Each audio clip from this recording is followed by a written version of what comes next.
When rigging a model in Live2D, you come across a few objects you want to have mirrored. You can do this manually, but it usually takes a lot of time and it's not always perfect.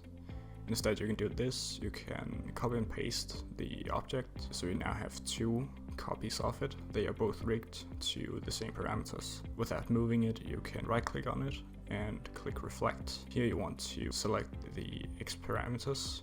In this case, it's only the eyeball X, and make sure that the reflect horizontally is selected. And you click OK. Sometimes this will place it correctly like this. Others, you'll have to move it manually.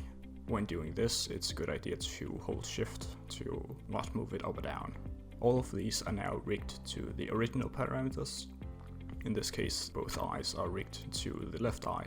To change this, for the mirrored object, you select the object rigged to the parameter, then you hover over the pop-up menu and select change. You select the corresponding parameters. In this case, I'm changing IL open to IR open.